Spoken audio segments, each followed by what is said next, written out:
Greetings and welcome into Not All There. I am Chad.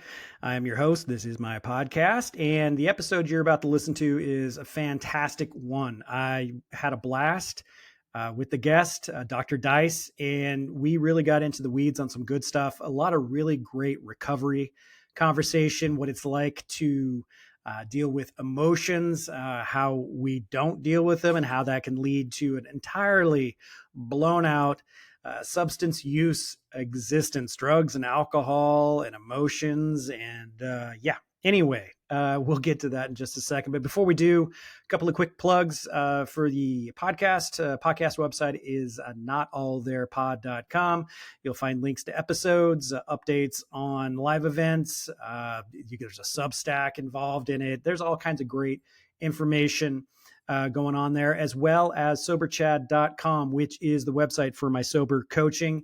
Sober coaching is a great alternative to rehab. What you're going to find now is it's getting more expensive and fewer places are available. It's you get a program, you get more hands-on attention, as well as a level of discretion that you're not going to find anywhere else. It is an option for some, not for everyone, but it is available to those who need it. Soberchad.com. Again, the guest today is Dr. Dice, a former Navy SEAL, former EMT, former firefighter.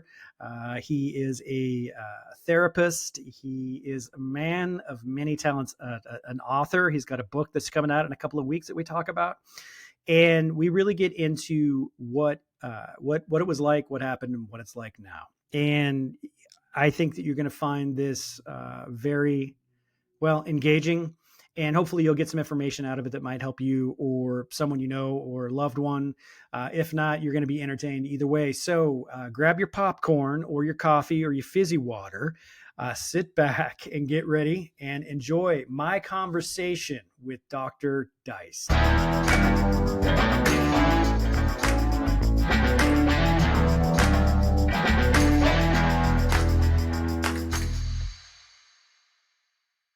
All right, everybody, welcome in. I am pleased, and it's a real huge pleasure for me to be talking to Dr. Dice. This is going to be a very informative and exciting conversation that we're going to get into, and very engaging. So, Dr. Dice, why don't you just give us a little bit about who you are, what you're doing, and why you're doing it? Gosh, this version of myself. This version of yourself. This version, and wow, I have changed so much. I have a PhD in counseling education supervision. I'm the owner of Bishop and Dice Defense, and it's a vehicle I founded to get to be able to reach out to veterans, law enforcement, firefighters, the hard to reach heroes of the world. And it's our third year. It's doing awesome. I recently wrote a book. Kind of chronicles my life, my journey, but also kind of uncovers the embedded theory found in 12-step recovery programs. In addition to that, I teach at Old Dominion University. I'm a practicing therapist. I do group work with addicts and alcoholics, and I am the father of 5 kids. Woo-hoo! So wow. Yeah. Okay, man. What is your sign and what's your favorite movie? Oh man. Yeah. So, all right, man. Take us back to younger Dr. Dice. You know, where'd you grow up? What was that like, and what led you into your military career? Okay, atypical. My parents I'm the oldest of 8 brothers and sisters. Grew up in the mountains of Northern California, like 3 miles from the Oregon border. Hey, I grew up in Oregon. I grew up in Coos Bay, if you know where that is. Hell yeah. And you know where Siskiyou County is. You know I do. But we were all homeschooled, up there, little town called Horse Creek, population 89. 10 of them are in our family, so it was isolated. Ran away when I was 16 because there was like one girl within 100 miles and she didn't like me. That was my age. And ran away when I was 16. Got into a junior college. I had an Indiana Jones hat on, a leather jacket. I was looking for adventure. Yeah, man. Still not getting laid. But I was out there, just trying to do it.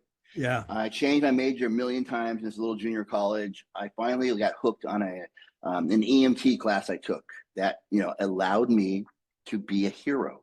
Right. And that hit something with me, like, okay, I can save the day, I can Yeah. be that guy, I can be the man. And that led to me when I turned 18. They were hiring on a fire rescue rig. They were hiring, so I got to go on like a fire call, and their car accident or something, and I got to show up and be the man. I loved that. It was very feeding. Plus Yeah. the guys, the camaraderie. Yeah. Back then, you could ride on the back of a fire truck. Oh, They had a right. They don't fire. do that anymore. They don't. They had a fire pole. I mean, Yeah. all those things as a kid, allowed me to have that hero syndrome, like Indiana Jones. I could be that. I could be the hero. 2 years into that, I was drawn to. There was a lot of calls we go on, like a car into the river, and we extricate the people, but we're like, hurry up for the ambulance. The ambulance would show up, lights and siren, and they'd work their magic, and then they go lights and siren back to the hospital to save the day. And so I transferred to an ambulance company, the Northern Siskiyou Ambulance. And I got to be the man there. Those guys slept in the bunkhouse, and they waited all night for someone to dial 911, and they would come, and it would save the day. And that was super feeding. And again, I love the guys, and that's when the camaraderie, and you learn the little rhythm of when to drink and hang out, and when to stop, and when to be at work. And you learn how to manage. Yeah, manage. 2 years into that, there were calls we'd go on that we had to wait at the curb because it was a domestic dispute for the law enforcement to show up. Oh. And I know. And so we're like waiting for them, and here they come, lights and siren. These guys busted in doors. They had guns. They could bust, they got into it. Yeah. To say those guys kicking some awesome. ass. Yeah. Right. And so I started taking like law enforcement, like all the classes required to be a law enforcement officer. Okay. And there was a sheriff's department hiring, and I was getting ready to transfer, and my chief pulls me up and goes, Dice, what are you doing? And I said, just trying to be the man. Yeah. And he said, you're going to keep doing this, your whole life? I said, well, what's the top of the food chain? And he just threw out there, Navy SEAL. And that was my entire decision-making matrix was, okay, I'll do that.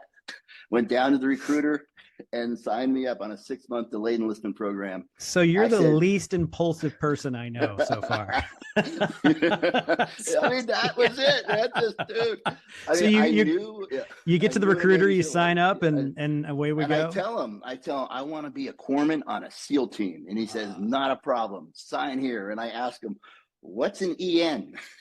And he said, don't worry about it. And for those of your listeners who don't know what an EN is, it's an engineman. And if you look at a ship, a cross section of a ship, a corpsman would typically hang out up here in the air conditioned space towards the sunshine. And an engineman is in the bowels of hell with 130 degrees, double hearing protection, miserable. Yep. A friend of mine was in the Navy as an engineman. I'm still looking for that recruiter to this day. Yes. But it was motivation. It was a motivation to get through BUDS, because back then, if you didn't make it through BUDS, the Navy SEALs training, you go to the fleet and you work in your rate. So I knew if I didn't make it through, I was going to be an engineman in the bowels of hell. So it was a good motivator to get through BUDS. Yeah. What is it? Let me just a real, I got kind of generic question for my own edification. The mental aspect of that. So part of me, I don't know. For me, growing up, I grew up not as isolated as you, but I grew up fairly isolated in the rural part of the Southern Oregon coast. So, I mean, very similar as far as like region and what's around us. And there is a certain mentality, almost like emotional mentality that you have to sort of form in order to, I guess, quote unquote, survive through the ups and the downs that you experience through seclusion, through not having much money, through having to fend for yourself and find your own food and all of that kind of stuff. How were you able to, and I can tell already, you doing these intense jobs, whether it's, a fireman, an EMT, wanting to become a police officer, like there's a mentality that you have to, there's a compartment in your mind where you got to go in order to be able to function and focus and do that type of work. Right. So when you are our training, when you're in the training for becoming a SEAL, what was that like? Because I have to imagine that some people have it either naturally or developed it, and others think they have it and don't. Yes. What was it like Yeah. for you? I mean, how did that work? Dude, yeah, that is the crazy question that the whole Navy SEAL training program's designed to figure out. Because Right. I mean, you have to be just to show up at training. You got to get through all kinds of hoops, and you got to be fighting for it just to get that spot. Okay. And also the mental part, dude. You got to think that you can be a Navy SEAL. That's a Right. big mental kind of like, oh, I can do it. I could be the best of the best of the best.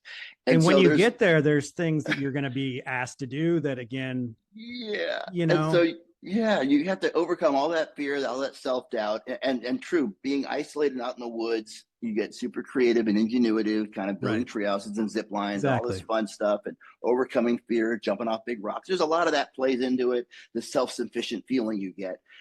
But showing up at Buds, now that you think in your head, you convince yourself, I'm a badass. Right. And I show up at Buds, Right. and you're with my class had 180 people in that class, and every mother mucking one of them thinks that they're a badass and they're gonna die before they quit.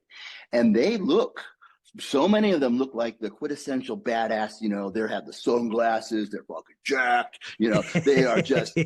they're The geeky all the chin. time, Yeah. dude. They Yeah. got the Yeah. look, the Yeah. attitude, and you're looking around and you're like, what's about to happen? Because the statistics that Yeah. not 80, 90% of people are all going to drop in the next couple of weeks. Like, what is about to happen? Because they're all swearing they're going to die before that. So there's this fear of this invisible tidal wave heading for you. And you're looking around and you're going, Phew.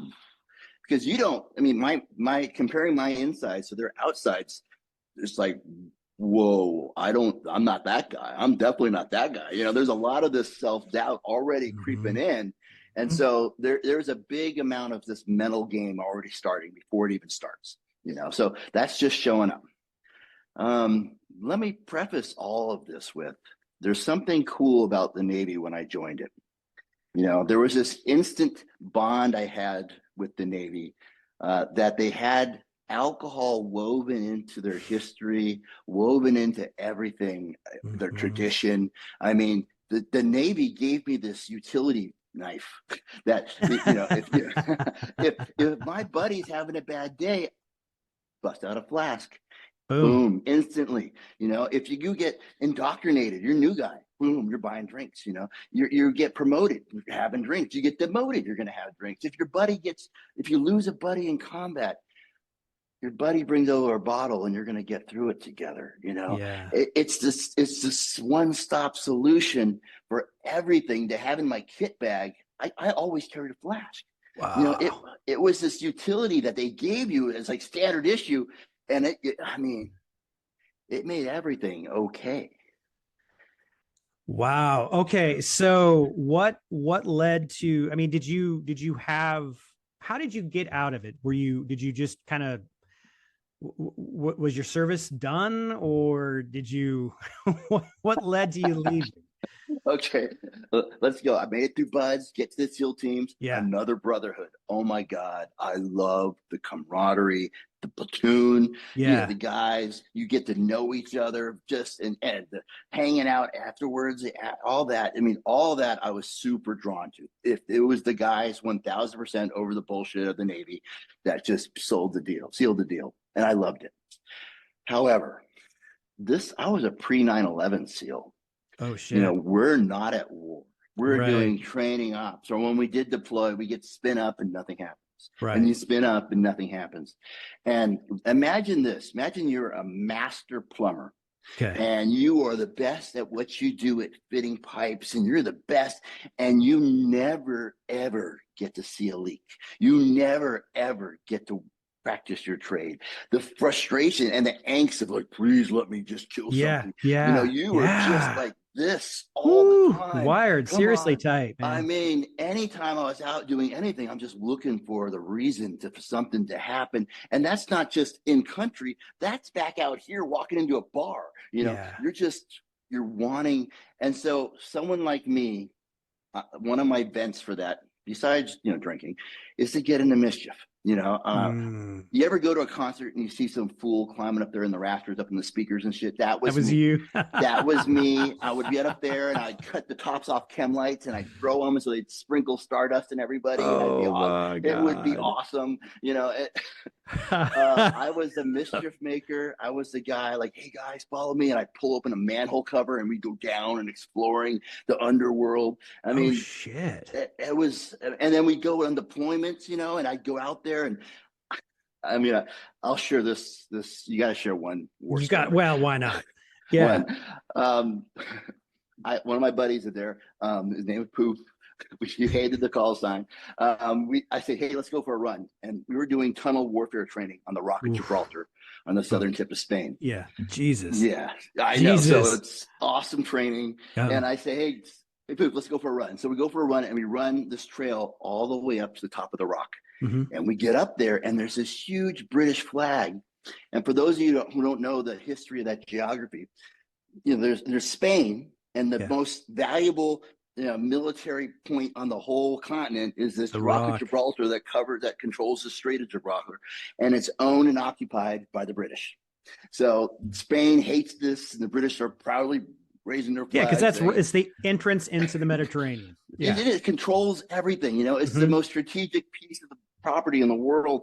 And there's this huge flag saying "F you" to all of Spain. And when I was out in Spain partying, I could feel the angst between the two countries.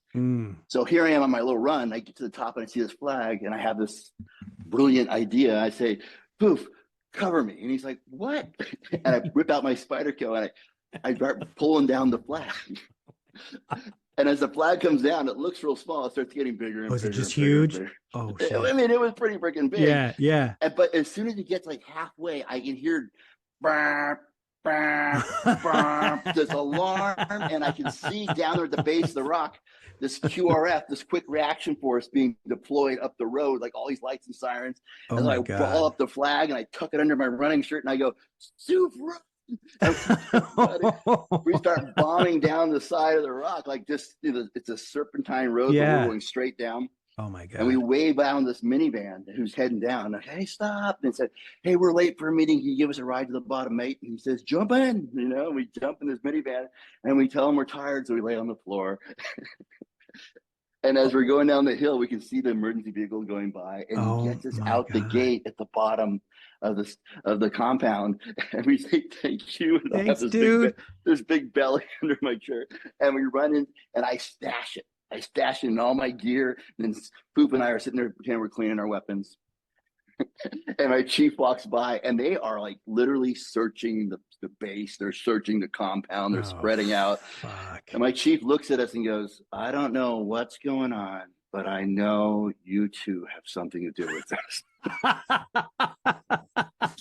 We're like, "Oh no, chief, we didn't do anything." No. So that should be the end of the story. Right as we're getting ready to leave our training, we didn't get busted. We get away scot-clean. We're getting ready to leave, and it's a typical platoon hoo-yah thing to get on the tarmac, and we all do one big, cool guy pose in front of the Rock of Gibraltar.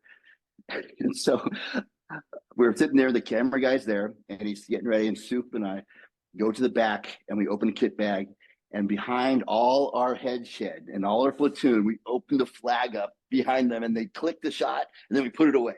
Oh my God. Is it like the Union Jack? Is that which one it is? Yep. And so we click the picture, we put the flag away, and this is pre-digital camera, so no one sees it for like weeks until we develop it. And we stashed the flag away, and that was our insurance in case we ever got busted. We're all going down together. Oh shit, man. So keep going. Yeah.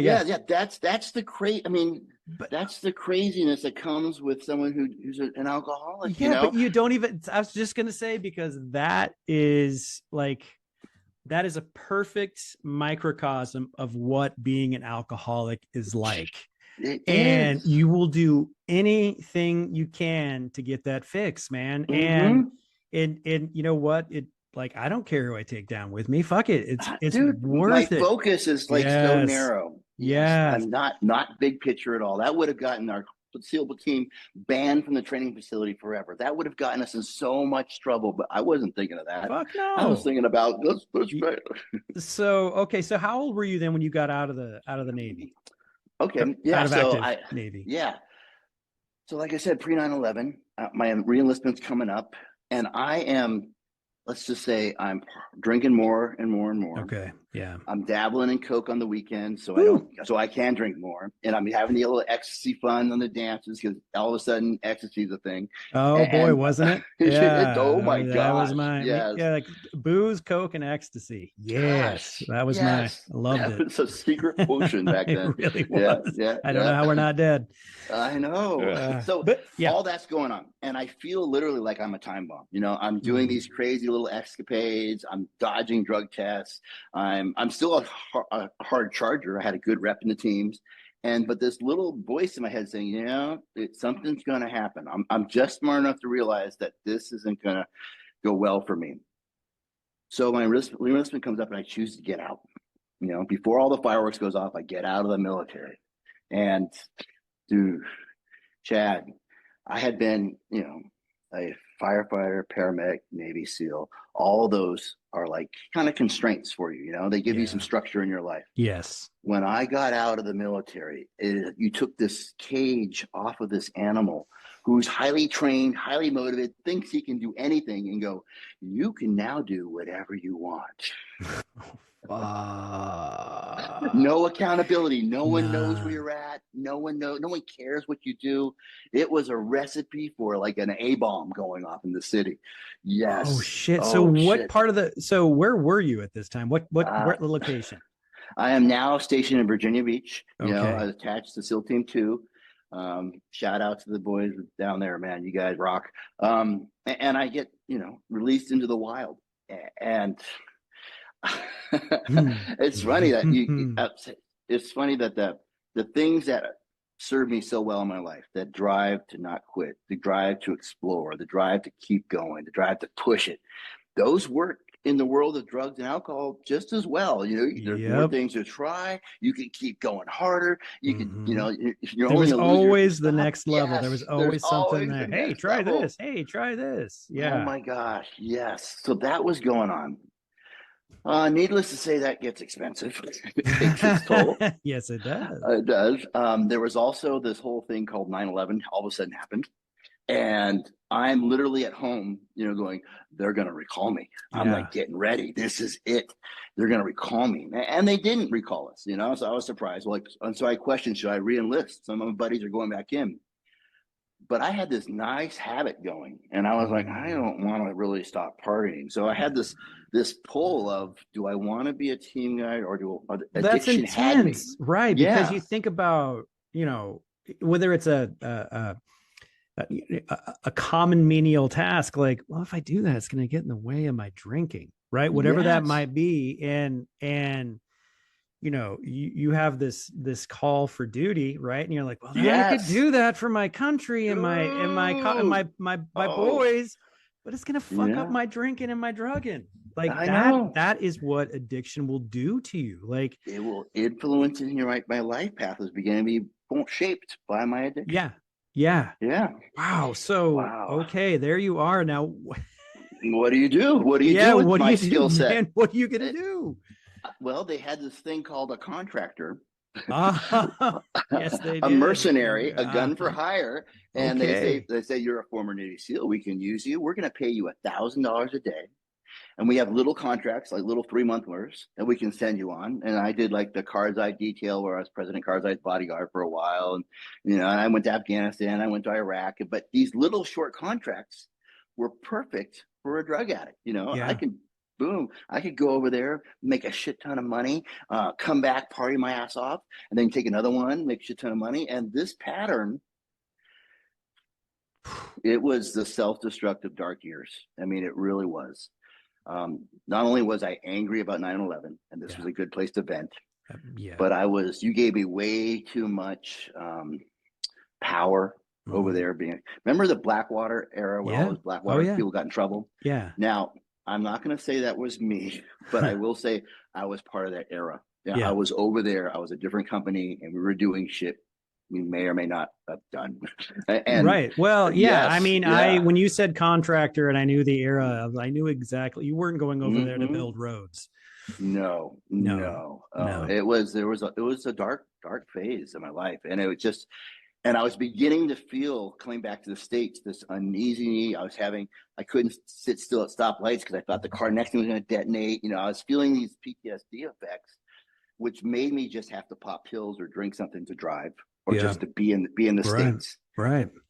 But there's another cure for these symptoms that I learned, was just to go back to Afghanistan or Iraq, take another contract, because over there I felt okay, surprisingly. In the States, I'd be on alert, worked up for no threat, and I felt crazy. Over there, I'm on alert. There is a threat. I don't feel crazy. I feel at peace. So Yeah. there's this peacefulness of re-engaging the same trauma over and over again. I was It- stuck in that loop. yeah. Yeah. I understand. I mean, I didn't experience anything close to what you did. However, I can relate to the fact that when shit gets real, I in my drinking and drugging, I experienced some pretty wild shit. And, Hmm. I got myself in some scrapes that I can't believe I got myself out of. But to that point you're talking about, and I think a few of us who are listening, and I know that I've talked to that have experienced, any form of trauma is trauma, man. It doesn't matter Hmm. what you experience, what you saw, like it affects everybody in a similar way. To that point you made though about when I'm in a situation and the shit is going down, like I am calm as a cucumber. I am like Hmm. easy, crystal clear, like Ooh, everything makes sense. But you get me sense. out of that, and it's like a daily battle for me It is. to keep on a somewhat even keel. And the heightened experiences that you were having on these contracts must have just been fucking intense, and then to come back to our you know Shades of gray and feelings and bills and just yeah, bullshit here. Nothing really yeah, matters. Yes. yeah, yeah. Why You're are like you my upset? life is fucking black or white when it comes down to it, everybody. And you giving me this like Mm-hmm. woo, like Yes. I can't handle that. So Mm. how long did this go on for This your went on for contractor like, life? I know. It was I think total of eight years of back Holy and forth. shit. But I mean, it was getting longer on the fun side and less of the work Yeah. side. And I mean, and I don't know if, am I able to share a picture with you? Yeah. Yeah. Okay. Yeah. Let me There's this picture I keep on my desk, and I look at this picture every day.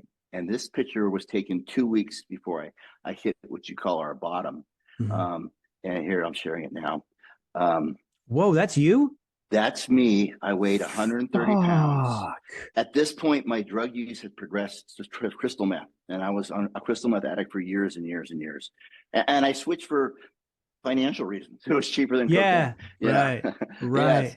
And man, it's funny, the denial that you keep telling yourself that, I don't really have a problem. If I look just right in the mirror, I can just tell people I've just been running a lot, Yeah. and you just, that self-talk, that lie that keeps you Like when you're, sick. yeah, you get your gear on, you're like, I look good. Look at me, man. Like, yeah. Yeah.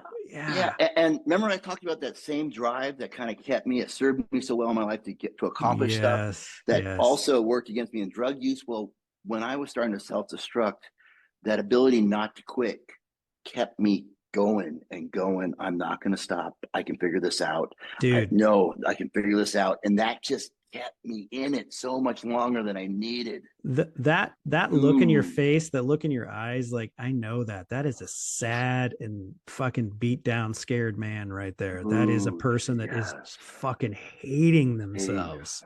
Oh, dude. So Woof. What the happened? I mean, you don't have to what give me was the the details unless you want to, but what oh, occurred when the bottom hit, when you finally well, got there?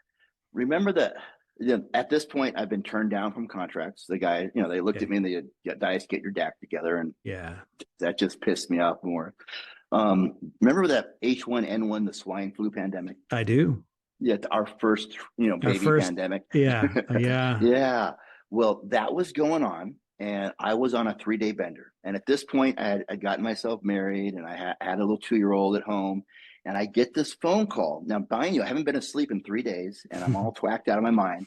This phone call from the daycare, and you never answer the phone when you're that spun up. And No. you listen to the message, and the message says, we want to call to inform you there's been an exposure of the H1N1 at the daycare, and we're having all the parents come pick up their kids because one of the technicians has tested positive. And so in my head, I'm going, oh no, my son needs me. Okay, let me just do one more hit here. Yeah, On the I gotta get good to drive, man. Gotta get good. Square. And then I'm thinking, okay, maybe my wife will pick him up. And so the wife calls, and I listen to her voicemail, and she's out of the area. She's upstate. I have to get him. Okay. All right. Let me just do one more. And okay, all right, let's do one more.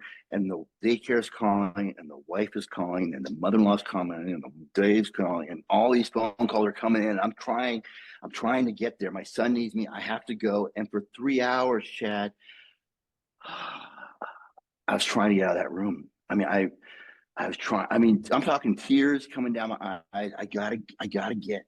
And I remember as clear, for as messed up as I was, the memory is still there of me looking at that phone and turning it off and pushing it under the bed. Fuck. I could hear my spirit just snap. Yeah. And I stopped looking in the mirror. I hated that guy. Yeah. And could not get fucking high enough. Could not do it. Couldn't kill it. Dude, the using switched gears. Like, when you're drinking and you have like a third of the bottle of vodka left, and you're looking at it, and it's going. You've had enough. Yeah. You've had enough. You should not. You just say F it. And because you're going to finish it. So why not just do it now? Just right? do all the way, and you don't care if you don't wake up. It's like such a passive suicide. Oh, yeah. There were so many times that I did that. That exact mentality was like, well, you're going to drink it even though you shouldn't. So fuck it. Let's just do it now. And like, maybe I won't wake up tomorrow, maybe this is it. And if it is, I'm cool with that because I don't want to feel this way anymore. And so that just led to a series of events of me kind of like, I remember this one evening just realizing that my dad died of this.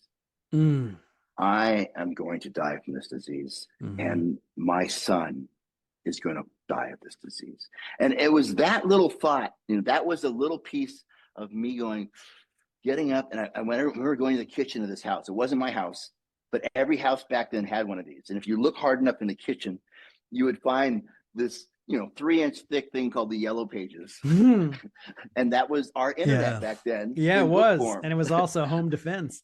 Yes. And I remember scrambling through the pages looking for treatment center or something, and I found the Farley Center. Shout out to the Farley Center. And I randomly called them, and they had a bed available for me. That was like the one little moment of clarity. I gotta stop this. And I remember getting a ride from my wife at the time, and I was 9 hours late for my check-in. And on the drive up there, right on time, on the drive up there, 51% of me knew I needed to go, but 49% of me was still saying no. Yeah. There was actually fear is so big in us. That's a great way to put it. Like, I mean, sometimes 49% will take down that 51 if you let it, There was a tornado alert in our area that day. And I remember looking out the window, praying a tornado hit. Yeah. Because that would mean I don't have to go.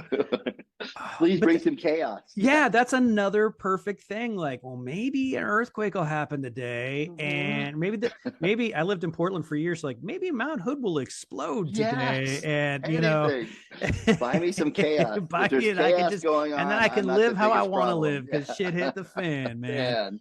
Oh wow. So, how long did you go to rehab for? Were you in more than the 28? They put me in for 28. Okay. I ended up staying for like 33. Okay. But in that time, there was a therapist there who got through to me. His name is Dre Summers. He's passed on, but rock on heaven, buddy. Shout out to Dre Summers.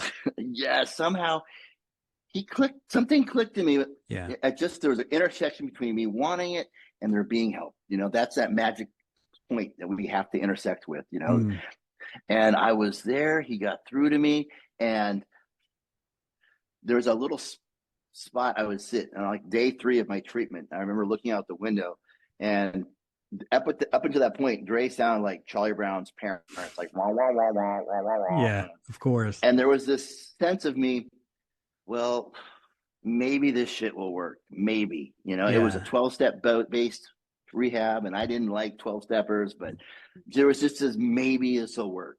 And that was enough for me to look at Dre. And he said, he noticed me look at him. He goes, "It's the first time in 3 days you made eye contact. You want to share." And I shared, that was the beginning of me Yeah, wanting. that's, I did the 12-step thing too. And there's the whole, everybody's like, oh, the religious aspect. It's not a religious thing. And Not a religious how, thing. and that was always my reason, right? And, Mm-hmm. I come from a long line of alcoholics and drug addicts and people with lots of different mental illness issues. Like it runs deep on both sides of my family. Mm-hmm. So I have a brother who's older and he struggled with it as well. And I saw him go through this and I saw what he did and I saw Mm-hmm. how far he pushed it. And it has killed family members. It is, and growing up I said I'm not going to drink. So I was this really like insecure, Mm-hmm. immature, like sheltered kid, and as soon as I had a drink for the first time, it was the most magical thing in my life. And at this point in my life, I like to say it's the most important thing that ever happened to me, because if I didn't have that drink, I wouldn't be who I am today. And I wouldn't be able to be doing what I'm doing and being a father and a husband and just this person that's participating in life and trying to do the best I can and give back where I can. Mm-hmm. And but the bad rap that trying to get sober took in my family, because it just, sometimes it doesn't take right away and people, Mm-hmm. they just lose hope after a while, right? And they think relapse is a failure, and it really isn't, man. It's just part of your process. If that's what you have to do, It's your that's story, man. your story. So, when I hit my bottom, and I was talking to an old childhood friend of my wife's, and she was sober, and she's telling me all about her story and how she got sober, and she's part of a 12-step program, and I'm like, oh yeah, well there's that whole the God thing or whatever. And she said, yeah, I get it, but if I told you, if you could just allow yourself like the smallest amount of spirituality to get sober, would you allow that? And that was all it took. It was just like, oh, okay, I just have to do a teeny, and same thing for you. It was like, Mm-hmm. I think this might work. So let's Crack all the right, let's door. just crack Crack the the door. door. And Yeah. uh, you and I are a pair of the lucky ones, Mm-hmm. and Oh, it it's really, it's heartbreaking. I don't know how many people you've lost along the way, or whether it's mm-hmm. friends, clients, whoever, but to be as fortunate as we are in that respect, to be able to get to the point where we understand what sobriety is and how to do an active recovery lifestyle. Mm-hmm. It's hard, but like anything, repetition, it gets easy. I shouldn't say it gets easier. It's just you can maintain better, right? Yeah. You can recover maybe a little faster when you lose your Play the shit. tape forward much easier. Yeah, exactly. Like, I Yeah. know where this will lead if I act this way, is usually what it I is, know right? Yeah. it becomes hysterical. Like I can play it out, going, I know exactly how this is going to blow my life out. like Yeah. I Oh, can, exactly. I Yeah. can. Oh, yeah. And that's like why I like to have these conversations, because, you have to have a sense of humor about all this shit. And like Oh, so anything, much. anything tragic in your life that you have experienced at one point, do your best to find something funny about it, because otherwise you're never going to heal. Because, life is fucking ridiculous when you stop and just take a breath and look at what, Mm-hmm. like, how are you and I sitting here, in front of these cameras talking to one another? Like, Mm-hmm. I know what I went through. I can only speculate what you went through, but we're here, right? Right, And right, you can laugh right. at the craziness that led us to this point.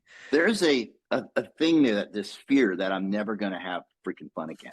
That is like, Yes, yes. that's the And big one. That is the big that's a one, man. big one. But I want to stress that, remember those glorious nights where everything was hitting just right and you're having so much fun and everyone you're around's funny. And dude, listen, all those same kind of characters that you love to hang out with, they still exist in recovery. And I have Yeah. had so many moments where we're just cutting it up and ripping Oh on my each other, God. and just my ribs are hurting because I'm laughing Yes. so hard. And I Yes. remember all of it, and it was Yes. awesome. The most fun Um, as far as like laughter and obnoxiousness, excuse me, mm-hmm. has been in sobriety. That was my Yeah. biggest thing because my identity, you know, you had this drive to become a hero. So you imagine yourself as a thing. You were Mm-hmm. striving for an identity. I never had that. I didn't know anything about who or what or why I was supposed to be. So when I got into drinking and eventually drinking and drugging, that became my identity. I've always had a wit and a sense of humor, and that kind of became like my secret weapon to get me out of things. Like I Mm-hmm. was a runt, I got picked on all the time, and to get my way out of a scrape, I always, I would just turn into the funny guy. And if that didn't work, I was really fast so I could outrun everybody. There you go. Yeah, but so you're drinking and you're getting high, and pretty soon, like, the humor you think is just top notch. And so I was like, oh, I'm just the funny party guy. And till I wasn't. And then I Mm-hmm. was just like the obnoxious asshole. And Oh. so when I got sober, it was like, well, shit, what am I going to do now? I can't be funny anymore. I can't, like, who am I? What am I? And it took a minute. I stuck Yeah. with it until I understood, like, oh yeah, dude, you're just an alcoholic. You can be whatever you want to be now. Right? Mm-hmm. That's just part of who I am. It I doesn't mean that's know. who I am as a whole. It's just part of me. But that is a big trip up for so many people. Is there's that Mm-hmm. the fear.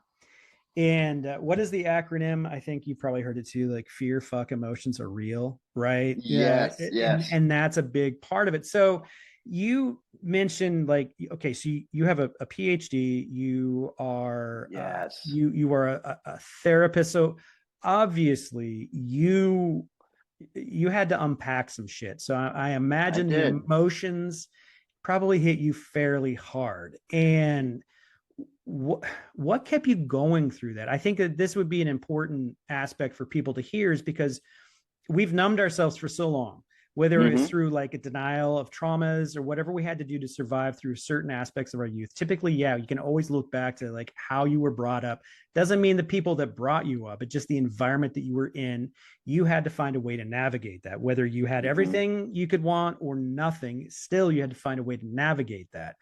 And when you take away your coping mechanisms, you're left with yourself and all of those Mm-hmm. emotions that you had and now are exposed to can be very overwhelming and very painful, and that will prevent people from really trying to break from the addictive habits or substances or whatever it is. So for you, what happened? I mean, you obviously, like, the shitstorm came out.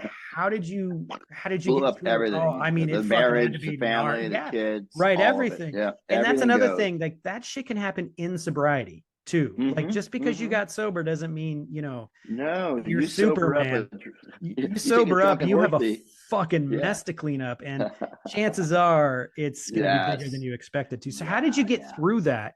And then by extension, getting through that, what led you into doing the work that you're doing? Okay. So, I jumped in with anything. I mean, I once in rehab, it clicked for me, and I was I'm going to do this 100%. In fact, No. I didn't have money for rehab. They were like, my insurance run out in day 6. And so Oh I ended up shit. selling my car and then using up money to pay for rehab. And I just said, I'm putting all my money and I'm betting on this better freaking work, you guys. And I just said, go. And then whatever they did, I sat in the front row. I was taking notes. I had to get this. My life depended on it. I had this feeling that if I didn't, I would die. And I just went. I got a sponsor, like I said, get a sponsor. I went to meetings, like I said, go to meetings. And for a whole year, I did the whole 12-step thing. Just jumped in. And I'll tell you, Chad, everything in my life changed. Every single thing. And after a year and going through the steps, I was like, I could not, it didn't click how this happened. Yeah. And at the end of it, I really enjoyed sponsoring dudes. I Mm-hmm. really, that connection of being authentic and real, Mm-hmm. which reminded me of my therapist. And I was like, Mm. all my life, I'd had to have kit bags and M4s and gurney bags and gear and all this shit to be the hero. That guy walked in with a cup of coffee and saved my ass. Yeah. That guy's a badass. I Yeah. want to be that guy. The And baddest so I went motherfucker on the back to planet, man. school to Kick be your the ass with drinking a therapist. cup of coffee. I know. So I went back and I got my associates. And then I went, like any true addict, I want more. And I got my undergraduate, and I got my master's, and I started, working as a therapist. And then I went back, got my PhD, because I have to, got to earn that title. But in that journey, I wanted to figure out how this happened. How can so much change for me and for so many people? I'm watching this. So in my quest, I started deconstructing the 12-step fellowship, and there was all kinds of stuff going on. There's all this embedded theory that's being used. We just haven't put labels on it, like steps 1, 2, and 3 are all aligned with stages of change. Steps 4 and 5 is straight up narrative therapy. Yep. 6, 7, 8, and 9, that's all CBT work. Yep. And then 10, 11, 12, that's existential therapy, finding your place in the world, finding purpose, finding connection. Yeah. Yep. And if you line up those therapeutic principles in order, like bam, bam, bam, bam, well, guess what? I have a recipe for a therapist to support an addict alcoholic going through a 12-step recovery program. And so I got out there and I started hitting the conferences, and I started trying to get the word out to other therapists that, listen, this population needs to be supported in a specific way. And I just really made that my passion to get and support these guys in that way. That kind of led to me working like 5 years, being clean and sober. I went back and worked at that treatment center. I worked with Dre Summers at the Farley Center. He took me under his wing and he was my mentor. I got to run his group one time, and I just felt like I had everything in my life that happened exactly the way it had to happen for me to end up in that seat. Yeah. And it was just this clarity. From there, I started doing, I formed a group specific for military, law enforcement, first responders, and kind of gave them the additional needs that they require. From there, I opened my own, company, Bishop and Dice Defense, with Scott Bishop. He had the brains, I had the talenting, Yep. skill set to work with that. And listen, this is the bait and switch of Bishop and Dice Defense. For 1 year, I'll go out to your fire department, to your law enforcement agency, to the VA, and talk to veterans, and I will supply you guys with ammunition, uniform supply, tactics, training, know-how. I'll shoot the shit. We'll get to know each other like we do. That's how we talk. Yeah. On year 2, I'll bring in the mental health services once we earn your trust. And we found this as a vehicle to get those guys who are walk through life like this to finally open themselves up and be just because honest. That's so smart, because that is what people who are struggling from anything from substance abuse to mental illness to grief to whatever you're challenged with, is they feel that they are abnormal, that they're the only ones, that no one else feels like this. And sometimes coming in hot works, other times you have to build their trust. And what an amazing way to build their trust than to provide a service and product and be like, hey man, ammunition. Yeah, there you go. You could sit around, you could talk about that stuff, and you get to know these guys. And then you're like, so tell me, how's your drinking? How you feeling? What's it like when you go home at night? And it's most times it's them coming to me and saying, hey, they're not sure they're in trouble. Not sure what happens if I pull the flag. Right. Do I get taken off the line? It's just have questions. Yeah. They want a safe place to ask questions. Exactly. And by I assume, just knowing you for 45 minutes, and like we are here, that you're probably a little bit like me and are very open and honest about everything that's happened in your life within respect. I mean, you can't, certain people you can give all the gory details, but you can go pretty far and paint a pretty clear picture. And so while you're working with these guys, showing them your product, showing them know-how, you're probably being open and telling parts of your story.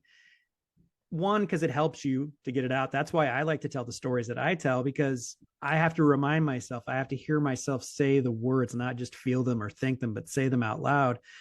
And over time, you will find, as I'm sure, like you just mentioned, that somebody will come up to you and have a question. And that's happened to me. I've gotten text messages, I've gotten phone calls, I've had, face-to-face conversations from people I wouldn't have never thought would come to me for something like that. And that is very, very powerful in, it is said sometimes, at least around people that I hang out with, that sobriety recovery is a selfish thing. Mm-hmm. And what is meant by that is like, it's the analogy of the oxygen mask on the airplane. Put your oxygen mask Mm-hmm. on and Mask take care on of first. yourself before you take care of somebody else. And that is how you have to maintain your life, is your Mm-hmm. sobriety, your recovery has to come first. And that can be as simple as getting up early in the morning and just writing or sitting in silence or whatever you need to do to kind of get yourself squared away. And Absolutely. to live by that example is it's humbling, but also, I don't know, for me at least, it gives me a certain level of self-confidence that I didn't have Mm-hmm. before. And it's maybe, I guess, by extension, it's an outward confidence, but internally, I know what I can do and what I can't do. I know what I'm decent at and what I'm not.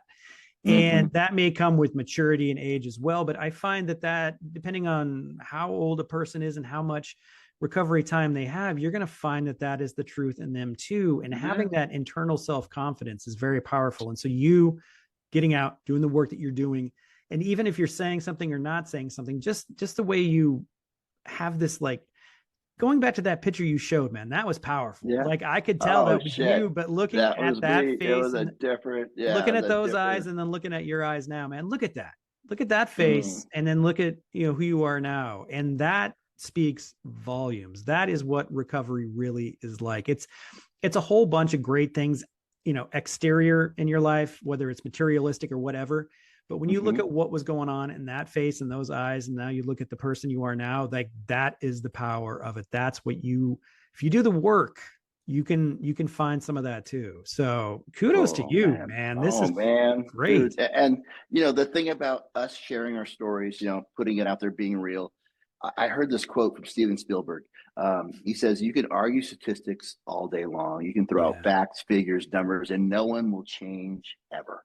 But Nope. you share a story, Mm-hmm. and you have a chance to change one's perspective, Mm-hmm. and that's all I'm doing is sharing my story, and in that process I'm owning my shit, which helps me. But hopefully, if one person gets something out of it, then it brings some kind of value to the pain that I walk through. So Absolutely, man. Just, oh, yeah, just, a friend of mine said, save a life, save a world, right? And anything that mm-hmm. you can do, and if it improves that person's life, by extension, it improves people's lives around them. And that's what it's truly all about. You wrote a book, I right? did write a book, man. Let me throw a cover Throw it out there, art man. out Let's there, see man. that. Boom, there you go. Oh shit. Yeah. Whoa. Whoa. After the Trident, a Navy SEALs battle with secret shame and addiction. Dude, listen, what I did in this, and it has two different things. One is just a real, this is not a shoot 'em up, bang, bang, cool guy, I'm a rock star, combat veteran kind of book. This is like, no, this is a Navy SEAL who went the dark path, who went down, who followed the call of addiction and blew up his life. This is a real, no filtered, honest look of what's going on under the hood, and that kind of just the erosion of oneself, and how I cratered, and then how I kind of found my way back following this 12-step recovery route. And then in my recovery, finding these embedded theories in 12-step recovery and uncovering, I didn't discover them, they were already there, but just showing people that there's some substance to this program. And what I wanted this book to be is, one, if you had someone in your life who's doing crazy shit over and over again, and you're just like, it baffles you why they do it, this book might shed some light on their thought patterns. And two, if you're in a counseling program, or if you're out there trying to help people and you want to know more about 12-step recovery or how to best support someone going through that program, this book will shed some light on that as well. That's great, good work, man, because it is, at this point, it's I don't want to say it's cliche, but to reduce the stigma, right? We're always Mm-hmm. trying to reduce stigmas, and that's been my thing, because as well as I know, and you may know more well than a lot of people, is that there is this sense of, pardon the expression, but being a pussy if you can't handle your booze and alcohol. And if you have to Mm-hmm. stop, what is wrong with you? Like, it is this, Yeah. and it's true for a lot of men in this country Everyone. is Yeah. that, and it's everyone, but to it takes away from this idea of what you're supposed to be, right? And Mm-hmm. just from the outside looking in, and knowing a lot of people who have served, is that there is this mentality that the running hard, partying hard, and fighting is part of who you're supposed to be. Right. And if you take a part of that away, like with what happened with you, is you know you were blessed, man. You had a moment that helped Mm-hmm. you through that. And so writing a book to this point, I think is very powerful. It really cuts to the core and brings it down to almost I don't think layman's terms is the right way, but it brings it almost to a common language where people are going to be able to Mm-hmm. digest it and understand it, right? Like, oh, Exactly. that's what it means. And Yeah. that is very, very important work, because there are so many people out there that unfortunately are not exposed to Mm-hmm. what recovery really truly is, or are in some sort of denial because of this, I don't know, an identity that they have to take. Like it's Right. almost in a lot of, identity in American culture is very like ingrained. It's set in It is. stone, right? Like, Yeah. and it doesn't have to be. And No. so getting through that is very important, and like, congratulations and thank you for Oh doing that. man. And Chad, there is a lot of us out there.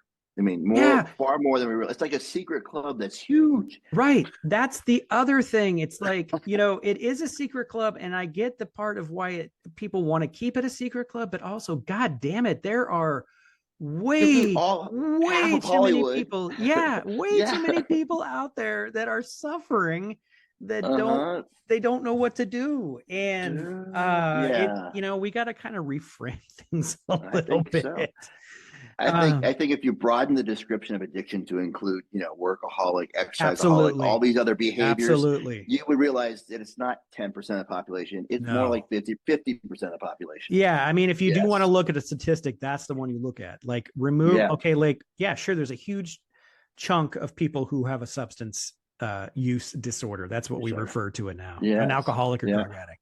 But yeah, you look at work, you look at toxic Mm-hmm. relationships, you look at Yeah. exercise and food and sex and gambling and gaming and Dude. doom Yeah. scrolling There and are over on and 200 and different on. 12-step fellowships out there. Yeah. It is crazy how big it's grown. Yeah. Yeah. I mean, and so, yeah, it's like half the country at least could use some recovery in their lives. Could Well, use some help. Oh, dude, Dr. Dice, this has been amazing, oh. man. Thank you so much for your time. Thank you so much for the work that you're doing and getting out there and sharing your story.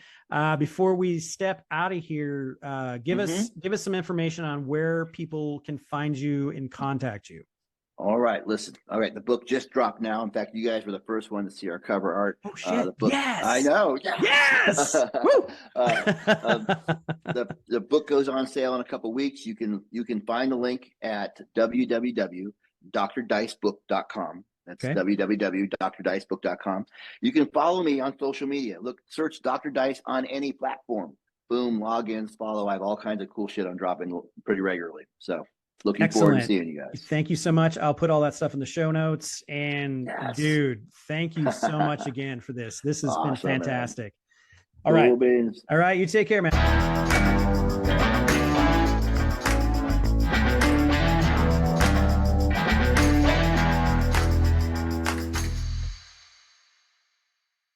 And there you have it, my conversation with Dr. Dice. It was a banger, wasn't it? Told you.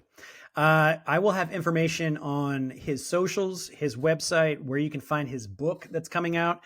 I am really excited about this book, and really proud of him for doing what he's doing. It's a fantastic way to break down what 12-step recovery can be like, to help diffuse any of the stigmas and weirdness surrounding it. Some of it is very well deserved. I understand why people feel the way they may feel, but if you get past that, you're going to find that it's a great way to help get you sober and maintain a level of sobriety and get you into real active recovery, whether that's entirely what you rely upon or use as a baseline to help keep you going through your day to day. All right. Hey, take a deep breath. In through the nose, out through the mouth. It's a wild one out there right now. A lot of energy flowing, a lot of feelings, a lot of anger. Lot of anger. I got some of my own bubbling under the surface, and it is a taxing and trying time for a lot of people out there. And one thing that will help is kindness and being kind and loving to yourself and being kind and loving to others. And it is difficult right now to do something as simple as that. Try to smile more. Try to smile at people you see on the street. And it's going to be important to listen. We need to listen to each other a little bit more. We need to really hear what each other are saying, and to really to get things back into more of a balance. It's going to require work by all of us. And there's no better place to start than with yourself. And I certainly am challenged each day with my emotions surrounding a lot of things. As a parent, you always think, well, my God, is this the world that I've brought my children into? And I think for generations back, that is a very common feeling for parents. And I certainly do have some of those anxieties. And all we truly can do is take care of today and take care of what's right in front of us. And don't lose focus on what matters most in your life. And that is your kindness to yourself, your loving to yourself, be loving to yourself, and share that with others. Let's be a beacon. Let's be an example as best we can for one another. Okay.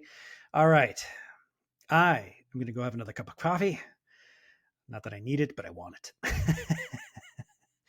All right. Take care of yourselves out there. All right. Give yourselves a big hug because you deserve it. Okay. All right. I will talk to you next time. Take care. Bye.